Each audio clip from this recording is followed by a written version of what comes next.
and welcome to all you people who've got an emphasis on Gemini. That can mean an ascendant in Gemini, a sun in Gemini, a moon in Gemini, or maybe a little stellium in Gemini. That is like a couple of planets there, maybe even Venus or Mars. Now, what kind of month is it going to be for February for the month of 2014 February for Geminis? Well, there is your ruler. There are a couple of things that are really interesting. And the first one is your ruler that is going to stay in a certain sign for a very long time. It's going retrograde. As it wants to go, and as it will go, into Pisces, which is your 10th house, house of work, and house of social standing, and house of bosses, and all of that. The 10th house, there is an emphasis during the first week of February. And there could be a bit of mist there, because Neptune is at the very early degrees of Pisces, and so your ruler is going to connect with that Neptune. If you're feeling a bit in the mist during those first couple of days, first 3-4 days of February, it's normal, and don't pay too much attention towards it, because Mercury at that point in Pisces, up until like 3 degrees, it's going backwards into your 9th house, and that is way more important for February for you. So Mercury is going to stay there in a fellow air sign of Aquarius, which is good. So probably most Geminis will benefit from this Mercury retrograde. And if there are 2 signs that really benefit from retrogrades, it's your sign, together with my sign, Virgo. Why do I say benefit from it? Because these are the signs that know and understand very well that every now and then we have to rethink a certain area of our life, because that is for the best and for the good. It's not always nice, it's sometimes actually annoying, but if you know why it is for, it puts it into context. And for you, it's the 9th house. So the sun is in there as well. The first 2.5 weeks of the month, the sun is in there as well. So there's a bit of a highlight of the 9th house. And what is that? Could be different things. It could be that if you work with people from abroad, it could be an intensification of that, so that you have a lot of communication with people from abroad. That could be the case. And that it intensifies, or that it slows down, so that you have to put more effort towards that communication in order to proceed it in a good way. Could be the case. For others, it could mean traveling. And if you do travel, really keep in mind that there can be delays. So, and delays are annoying, but if you know that maybe there's going to be a delay, you are putting yourself, you are much more prepared, and therefore less annoyed, I hope.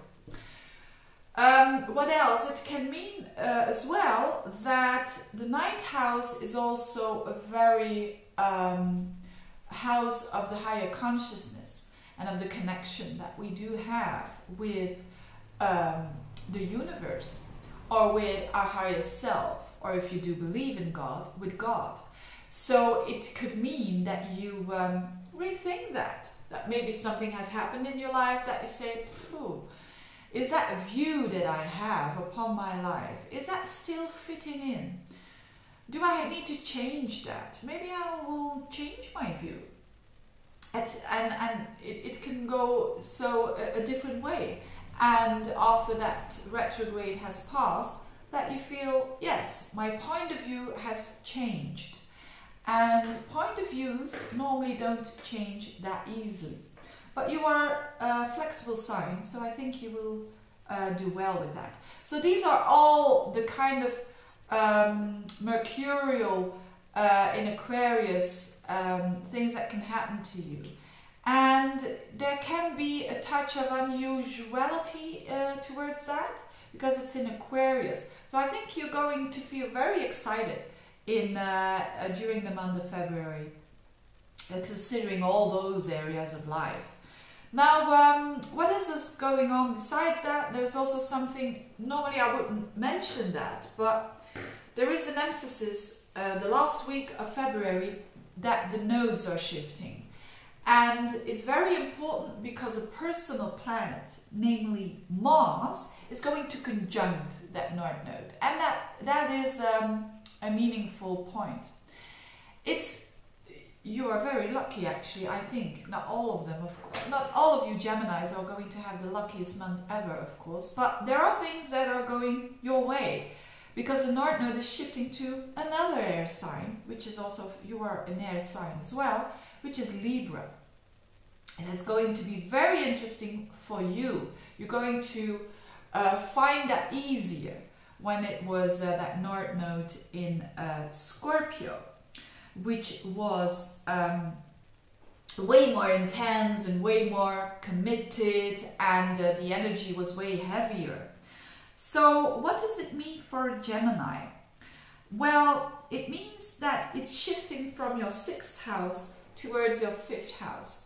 So the 5th house is a way more pleasant house than the 6th house. But, you know, 6th house do have benefits.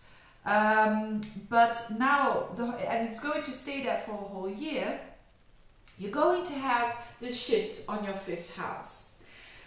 Now, what is the North Node? The North Node is where we need to go to. It's our path, it's the direction. We need to learn there. There is our growth, where we are really also pulled towards.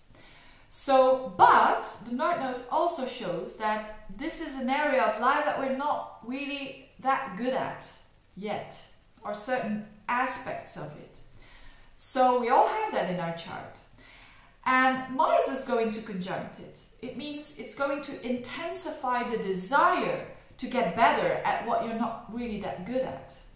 And it can be like a potential that needs to grow.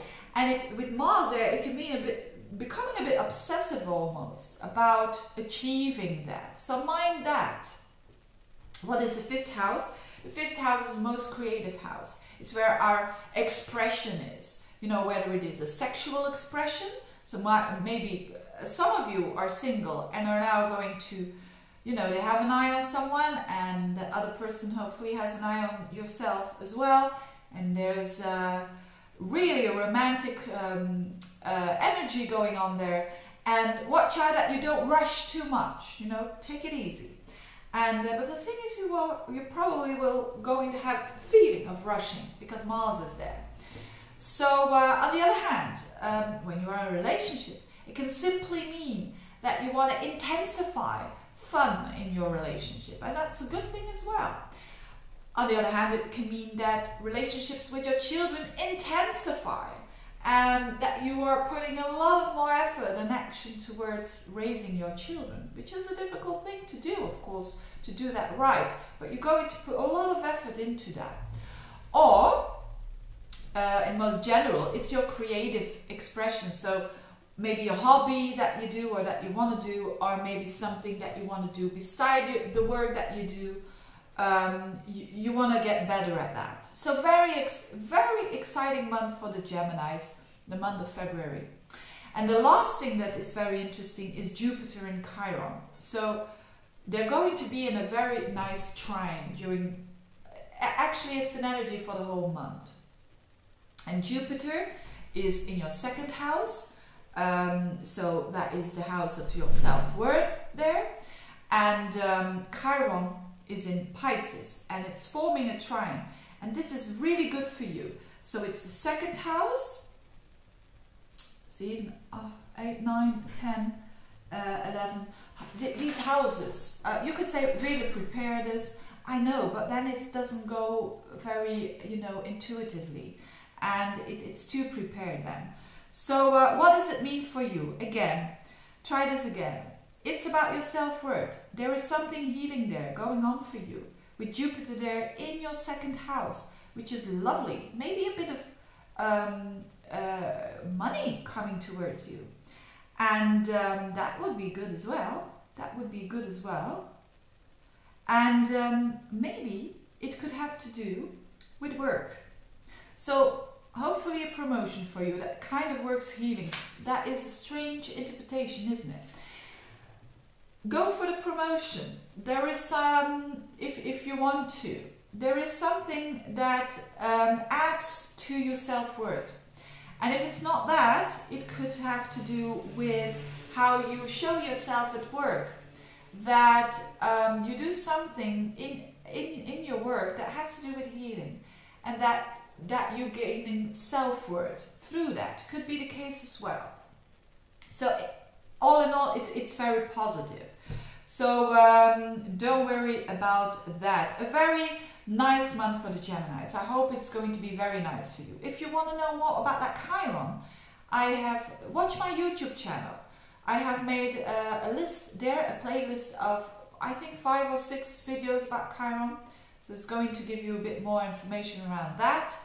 And if you want a reading, just order the reading. Just do it. And thank you for watching. Thank you for listening, you Geminis. Bye-bye.